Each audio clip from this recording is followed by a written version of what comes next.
This is the weekly sales meeting for June 18th, 2023. My name is Chris Fleming. You can reach me at chris@cdmediaconsulting.com or go to our website at cdmediaconsulting.com.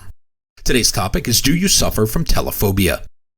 The telephone patent was granted to Alexander Graham Bell in 1876. There are others that lay claim to the invention. The names of Antonio Meucci and Elisha Gray have also been credited with some advances in the same field.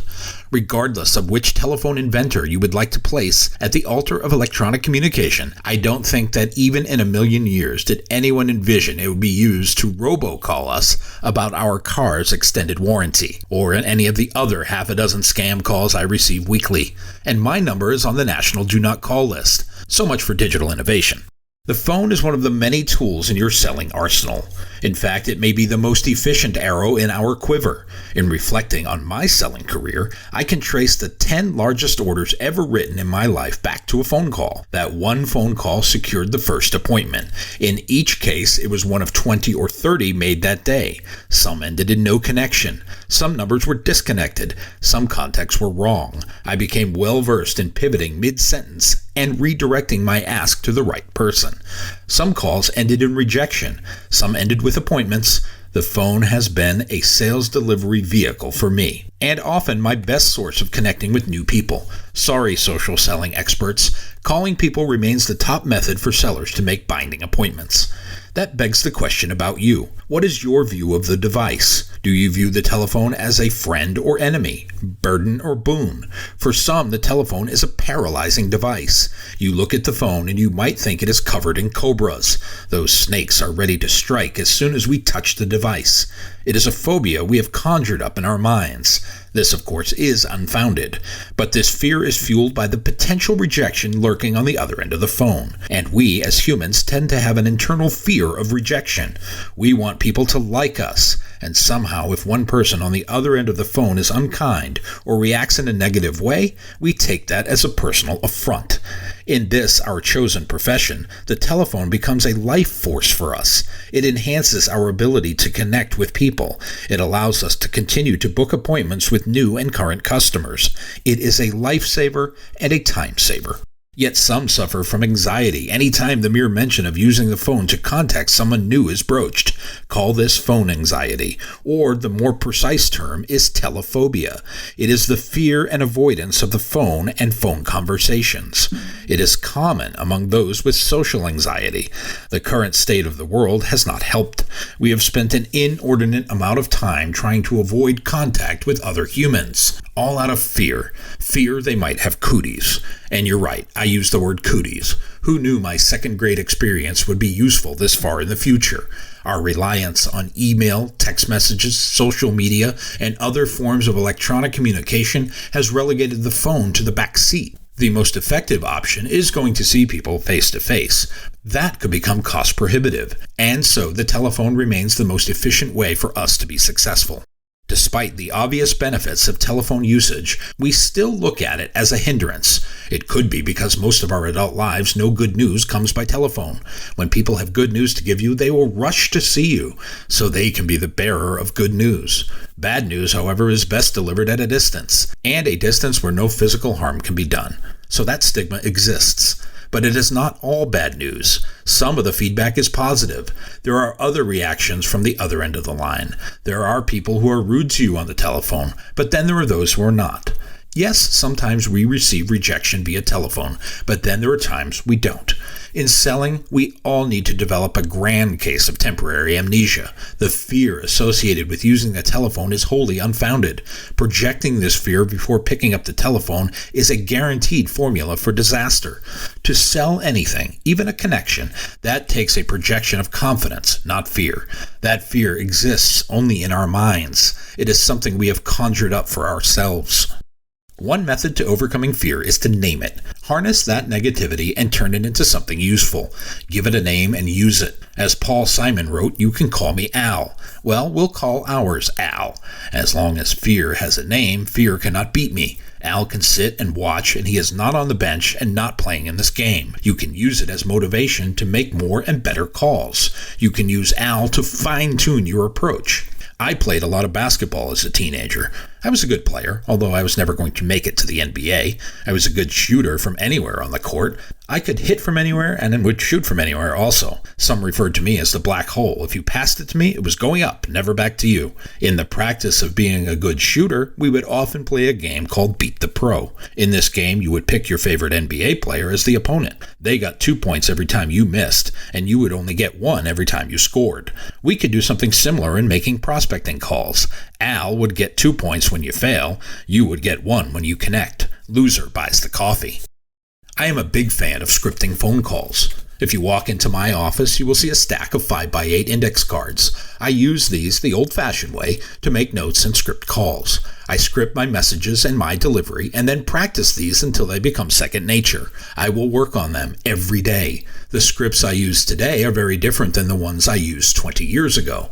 I have developed a better method of connecting with people. At least that is my belief.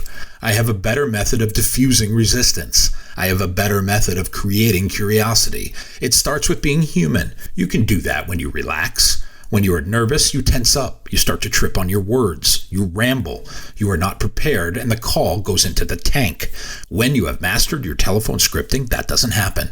Your success rate goes up to a point where Al is buying the coffee. Psychologists have studied the learning phases of primates. Most claim there is a learning model called the conscious competence model. There are 4 stages of learning. The first is the unconscious incompetence phase. Here we don't know what we don't know, so we charge forward with wide eyes until we hit resistance. The second is the conscious incompetence phase. In it, the wide-eyed failures have taught us to stay away from the resistance and stick to what we know. Later, we pass into the conscious competence arena. It is where we know what we know and are comfortable in that lane, so much so that we don't want to leave it. Finally, there is the unconscious competence level. That is the mastery level. We know our process so well that we do it as second nature. We stop thinking about it, and it is part of our routine. The hard part of this model is the drive to pass from stage to stage. This only happens when we get uncomfortable.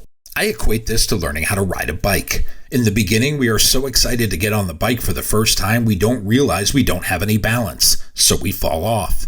We get back on and fall off again, this time after going 2 feet, until one day we get on and ride without hesitation. But we have no idea how that mastery of skill took place. It happened by keeping at it, even when we didn't want to continue. Now, when we get on a bike, we just go. There's no thinking required. When you continue to practice and hone your skills on the telephone, you get better. You get to the point where you don't need the encouragement we have suggested here today. You can pick up the phone and motor. Yet, I will tell you that even though my thought is I am unconsciously competent in wielding a telephone, I continue to script my calls. When you reach this proficient level with your telephone skills, you fall into the unconsciously competent few who view prospecting calls as part of a process of success. You have done it by developing a solid opening headline. Your first sentence needs to diffuse resistance and gain interest. Winging it rarely works. It takes writing and writing. It takes editing and re-editing. Writing scripts for the telephone is a lot like copywriting for broadcast, newspaper, or the internet. It needs to grab people off the bat. Write your scripts and practice them. Put your scripts through the so what test. Why does the receiver of the message even care? Be polite but direct. Let people know who you are and whom you represent. Do that with confidence and a little swagger. When I call people, I let them know who I am, my reason for calling, and that I represent something they need. There is a real reason to keep talking to me. Even then, it may not be enough, but I give them my first and last name and my place of employment. I am polite but direct. I say thank you. Express appreciation for your prospect and their time. I'd like to thank you for taking my call. I know you are busy, so I will be judicious with your time. Then state your purpose. The reason for my call is to find 14 minutes where we can meet to discuss X, Y, and Z and how that impacts you. My singular aim on this call is to secure my appointment. Although I have made the rookie mistake of falling for telephone traps, my plan is such now that I don't fear getting it. I block my time and make my calls using the method above. Having that plan diffuses all fear. This is where the crafting of the message becomes important so as to not sound like a person wanting to sell an extended warranty for a car. It is where it can all fall apart. Remember what you are selling by telephone. You are selling a connection with you. It is an appointment where you are going to help your customer or your prospect improve. You are selling a promise. You are selling curiosity. You are selling a little bit of fear. It is the fear of not knowing what you know. You are selling a good use of time. Time your customer or prospect will grant you if you create enough curiosity for them to see you. I have even gone as far as to guarantee I will not waste their time. At one point in my career, I would offer to donate money to their favorite charity if the meeting was a waste of time. That was so effective I quit doing it, but never wrote a charity check in the 2 years I offered that service. And once you get it in your head that you are selling appointments by phone, it will be 10 times easier to make them. Schedule your appointment and then stop and thank them for their time and close with a confirmation. I look forward to sharing ideas with you next Tuesday at 10:15. Get additional information to stay in contact between now and the appointment. Get a cell phone number unless you called it. Get an email address to send a confirmation. Find out about social media habits. Then repeat the process with the next person on the list. And have a list. Call them in order. Don't think about anything but how you can help the person on the other end. And don't think that they are going to say no. Believe they will say yes. Be prepared, not surprised that you have booked the appointment. You can overcome telephobia. Give it a name, own it, and then work to master it. Notice I didn't say perfect it. You are looking to master this skill and then continue to fine-tune it for the rest of your natural-born life. Telephobia is a fear like other fears, but it doesn't have to prevent you from being successful. Think of all the success you've had by picking up the phone and getting appointments with new people. Put that thought in your heads and let Al have his telephobia over there in the corner. And then when you are crushing it, send him the coffee bill. You will have earned it. My book, Yes, I'm a Salesman, You Can Be Too, is now available on Amazon.com. If you like what you have heard here today, please consider ordering a copy or two. You can always send one to a friend. Go to cdmediaconsulting.com right now and follow the instructions to order.